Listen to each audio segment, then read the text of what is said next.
Então, para Lutero, a autoridade é uma missão divina.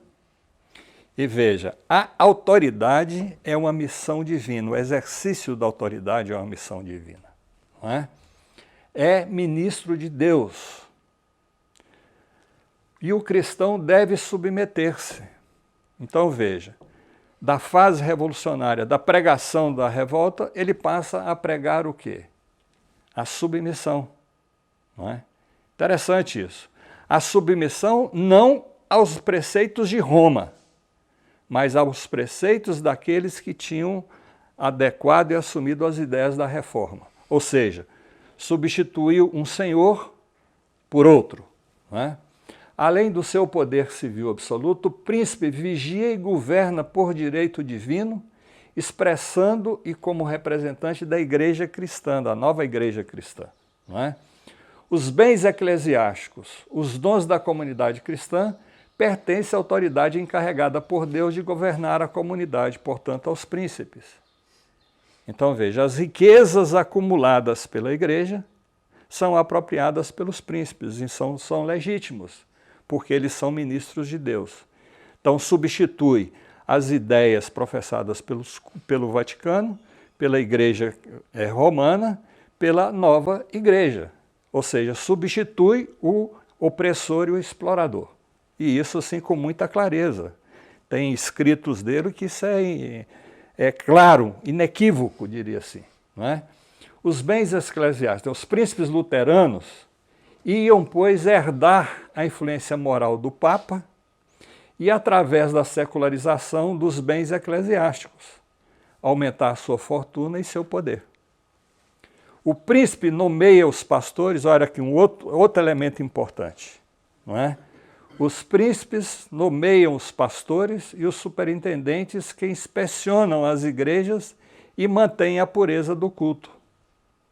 Ou seja, aquela liberdade de fé, liberdade de pensamento, defendida e pregada por Lutero, e que ele afirmou isso com muita coragem na Dieta de Worms, passa a ser negada aqui. Ó. Então, é um processo. Não entenda como coisa quanto é acabada em um momento só. É um processo, é um conjunto. Liberdade do pensamento dos eleitos, né? Liberdade do pensamento dos eleitos, daqueles que vão professar essas ideias luteranas. Não é? Ou seja, a liberdade de pensamento, de fé, tão cara a Lutero, que o deu força a enfrentar os poderosos na Dieta de Worms, 1518, não é? 1520, passa a ser negada aqui. Ó. Ou seja, substitui a igreja romana, não é? Por uma nova igreja onde os príncipes são os elementos determinantes e dominantes. É? Para vocês terem uma ideia, já avançando, pegando outro exemplo, é? Quem é o primaz da igreja anglicana, fundada por Henrique VIII? É? Procurem saber aí que vocês vão confirmar o que eu estou dizendo para vocês. É? Os pastores podem casar-se. Isso aqui é uma decisão que se dá resultado da realidade, a questão do celibato, não é? Porque já havia a generalização desse processo aqui, o casamento daqueles que eram pastorear o seu rebanho de fé, não é? Então podem casar-se. Somente Deus é santo, portanto o culto da Virgem, e aqui é outro elemento importante nisso, não é? Deus é santo, portanto o culto da Virgem, a veneração aos santos, suas imagens pintadas ou esculpidas desaparecem, porque não precisa mais de intermediário, não precisa de representações da fé, não é? Dos sacramentos somente se conservam os dois instituídos expressamente por Cristo, o batismo e a Eucaristia, não é?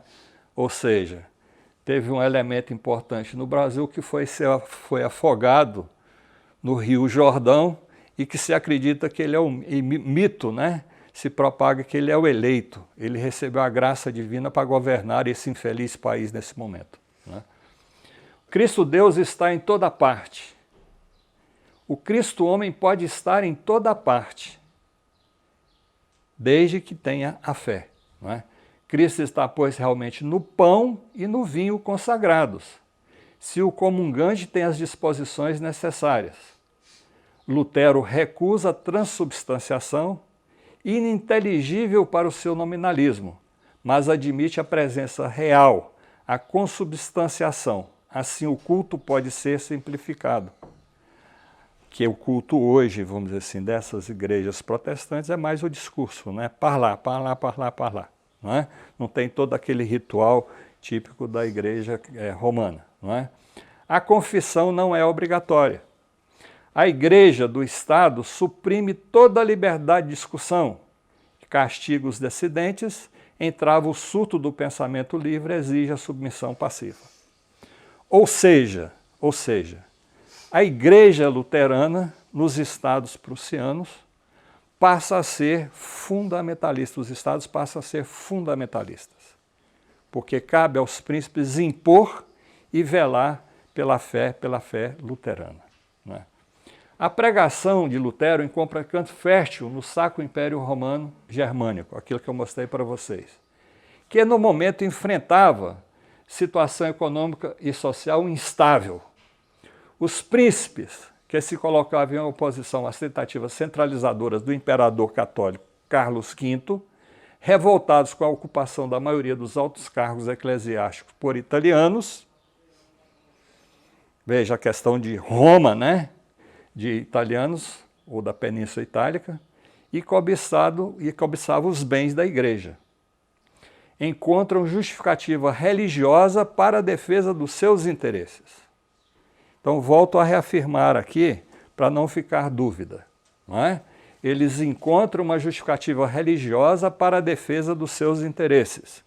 Como hoje muitos utilizam a justificativa religiosa para a defesa dos seus interesses. Os exemplos são muitos, não preciso eu me referir a eles. Vocês conhecem, está na imprensa.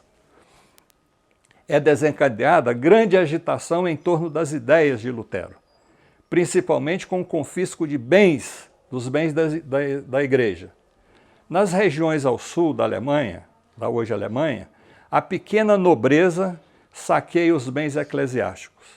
A proposta de reforma de Lutero é aceita por grande número de cidades e conquista grande número de adeptos entre as classes proprietárias, principalmente príncipes e burgueses.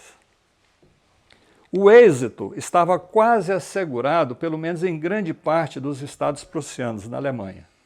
Se o desenvolvimento pacífico prosseguisse, as outras regiões, por fim, não poderiam mais resistir ao embate da oposição moderada.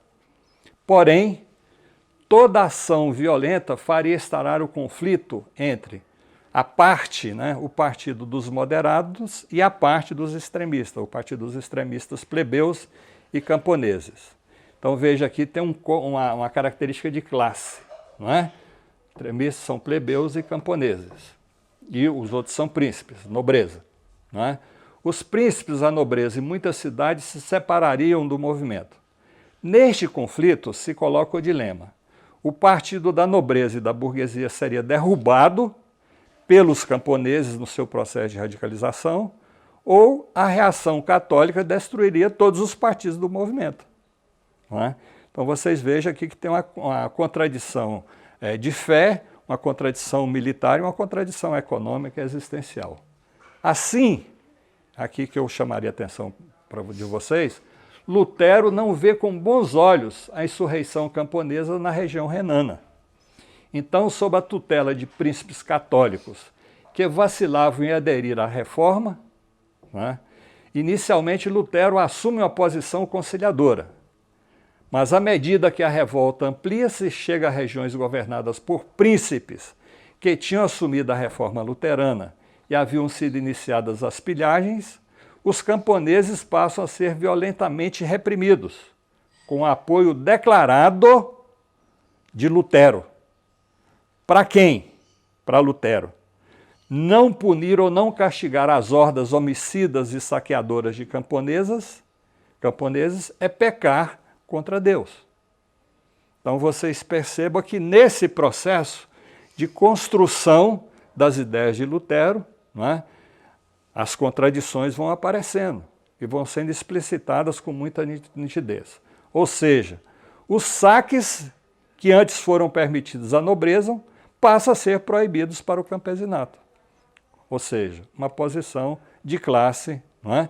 Historicamente, diria assim, quando essas ideias são assumidas por setores e segmentos da burguesia, não é? Passa o quê? Passa a ser vinculado ao desenvolvimento capitalista segundo Weber, né? Max Weber. Né? Lutero, identificado com a reforma burguesa em perspectiva, a reforma burguesa em perspectiva moderada, formada em sua maioria pelos príncipes e pela burguesia, opõe-se ao caráter de guerra camponesa, assumido pela revolta camponesa, em que pese ter sido deflagrada sob a bandeira da reforma protestante. A bandeira da reforma protestante. Então, Lutero assume frontal oposição à revolta camponesa e prega a sua eliminação. Nesse contexto contraditório de lutas, não é? De conflitos, não é? Então, em 1555, chega-se ao entendimento. Se faz uma reunião dos príncipes e dos principais representantes, buscando o entendimento. E esse entendimento, 1555, passa a ser conhecido como a Paz de Augsburg, através da qual as secularizações já realizadas são confirmadas, ou seja, a apropriação e saque dos bens da igreja. É assegurada, que outro detalhe que eu chamo a atenção de vocês, é assegurado ao príncipe o direito de impor a sua religião a todos os habitantes do território sob o seu domínio. E claro, o luteranismo é reconhecido como uma nova religião cristã, não vinculada a Roma.